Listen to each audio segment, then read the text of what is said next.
안녕하세요. 오늘은 에른스트 다스만 교회사 자료, 그중에서도 콘스탄티누스 시대의 마지막 단락을 살펴보면서요. 왜 콘스탄티누스 황제가 로마를 떠나 콘스탄티노플이라는 새로운 수도를 건설했는지 그 배경과 의미를 좀 더 깊게 이야기 나눠보겠습니다. 네, 정말 거대한 프로젝트였죠. 제국의 수도를 새로 정한다는 게. 맞아요. 도대체 어떤 배경과 야심이 있었을까요? 자, 바로 한번 들어가 보시죠. 이 다스만 자료를 보면요. 콘스탄티누스는 마치 아우구스투스처럼 제국을 다시 정비해야 한다는 그런 소명의식을 느꼈던 것 같아요. 아, 흥미로운 비교네요. 근데 재미있는 건 아우구스투스도 사실 동방에 수도를 세울까? 트로이를 생각했었다면서요. 근데 로마 시민들이 반대해서 못했다고 하죠. 네, 그런 얘기가 있죠. 하지만 콘스탄티누스는 로마와는 그렇게까지 깊은 관계는 아니었고 통치 기간 중에 딱 3번 방문했다고 하니까요. 그렇죠. 그리고 이미 제국의 중심이랄까? 그 무게가 동쪽으로 옮겨가고 있었던 상황이었고요. 그래서 새로운 수도 건설이 어쩌면 뭐랄까 더 자연스러운 결정이었을 수도 있겠네요. 네, 맞습니다. 정치적으로나 경제적으로나 동방으로의 천도는 사실상 불가피한 면이 있었습니다. 이미 그 디오클레티아누스 황제가 니코메디아로 관절을 옮기면서 그 필요성을 보여줬었죠. 아, 그랬군요. 근데 다스만 자료에서는 콘스탄티누스가 여기서 한 걸음 더 나아갔다고 봐요. 자신의 새로운 제국 건설을 아예 황제의 도시 건설로 기념하고 싶어 했다는 거죠. 단순한 이전이 아니라 완전히 새로운 도시를요? 그렇죠. 그냥 기존 도시를 좀 고치는 게 아니라 완전히 새로운 시작을 자신의 도시로 만들고 싶었던 겁니다. 처음에는 트로이 근처에 시작했다가 자료를 보면 신의 계시, 그러니까 꿈에서 지시를 받아서 보스포루스 해협에 비잔티움으로 옮겼다고 나오잖아요. 네. 도시 건설 같은 큰 일에 신의 계시를 연결하는 건 아주 오래된 전통이죠. 그렇죠. 건국 신화처럼요. 맞습니다. 어떤 신성성을 부여하는 방식인데요.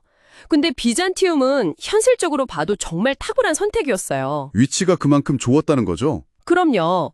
유럽과 아시아를 잇는 육로, 또 지중해와 흑해를 잇는 해로, 이 모든 것의 교차점이니까요. 자료에서도 그 델피 신탁 이야기를 인용하잖아요.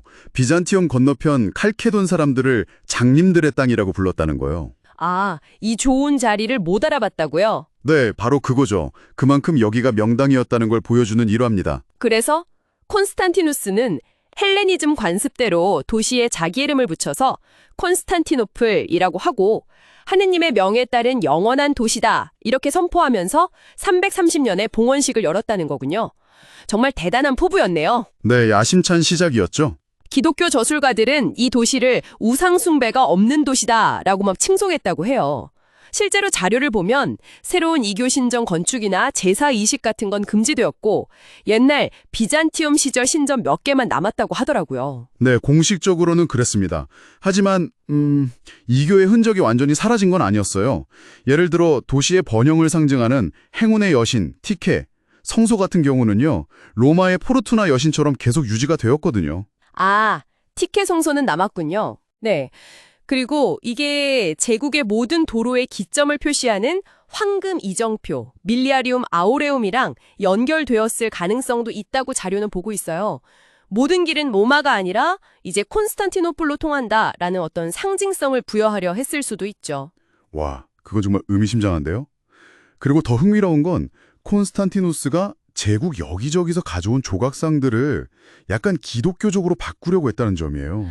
그 레아상 이야기 말씀이시죠? 네, 신들의 어머니 레아상을 두 손 들고 기도하는 모습으로 바꾸려고 하니까 이교도들이 저항했다는 기록이 있잖아요.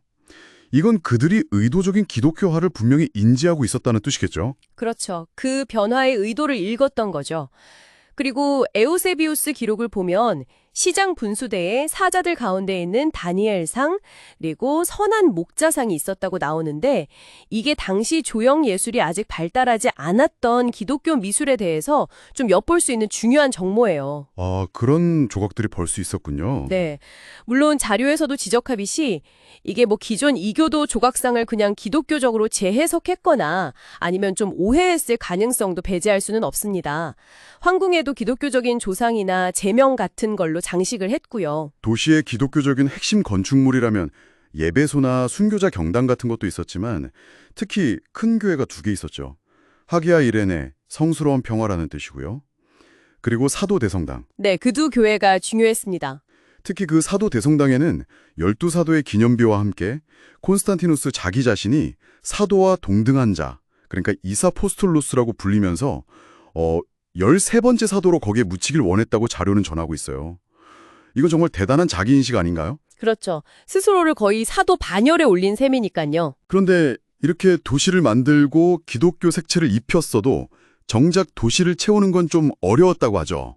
로마처럼 원로원도 두고 빵도 공짜로 나눠주고 전차 연기도 열고 이런 특권을 줬는데도요. 네, 쉽지 않았습니다. 자료에 따르면 약속도 하고 약간의 압력도 가하고 토지세 면제해주고 또 원로원 가문에는 재정 지원까지 해가면서 이주를 유도했다고 해요. 온갖 방법을 다 썼네요. 그렇죠. 그런데도 자부심 강한 로마 귀족들은 잘 움직이지 않았고 그래서 초기에는 약간 벼락부자들의 도시 같은 느낌도 있었다고 자료는 지적합니다. 아, 그런 평가도 있었군요. 네.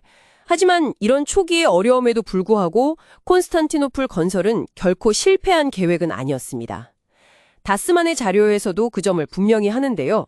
이후 수세기 동안 특히 유스티니아누스 황제 때 엄청나게 번영하면서 정치적으로는 로마를 완전히 능가하게 되죠. 그리고 무엇보다도 그 지정학적인 위치 덕분에 제국의 방파제 역할을 정말 톡톡히 해냈잖아요. 맞습니다. 그게 정말 중요했죠. 동로마 제국의 든든한 방패가 되었습니다. 네. 이슬람의 위협 속에서도 수백 년 동안 제국 동남부를 방어하면서 서유럽이 그 민족 이동의 혼란을 수습하고 좀 성장할 수 있는 시간을 벌어둔 셈이니까요. 1453년에 함락될 때까지 그 역할은 정말 대단했죠. 역사의 흐름에 큰 영향을 미친 거죠. 결국 콘스탄티노플 건설은 단순히 수도를 옮긴 걸 넘어서 제국의 중심축을 동쪽으로 옮기고 또 기독교적의 색채를 강하게 입히려는 콘스탄티누스의 아주 야심찬 계획이었고 이게 유럽 역사 전체에도 정말 지대한 영향을 미쳤다고 볼 수 있겠네요. 다스만의 자료를 통해서 그 복잡한 과정과 의미를 오늘 잘 살펴본 것 같습니다. 네, 맞아요. 신성성과 실용성, 또 기독교적인 이상과 이교적인 잔재 사이의 어떤 긴장감, 그리고 초기 인구 유입의 어려움과 장기적인 전략적 성공 같은 다양한 측면을 보여주는 아주 흥미로운 사례입니다. 자, 오늘 이야기를 마무리하면서 청취자 여러분께 생각해 볼 만한 점 하나를 던져드리고 싶습니다. 자료에서 언급된 것처럼 콘스탄티누스가 스스로를 13번째 사도로 여기면서 사도 대성당에 묻히기를 원했다는 점인데요. 이것이 혹시 자신의 역할을 단순히 제국의 통치자를 넘어서서 어떤 신적인 영역과 연결하려는 그런 의지의 표현은 아니었을까요? 이 부분에 대해서 한번 생각해 보시는 것도 흥미로울 것 같습니다.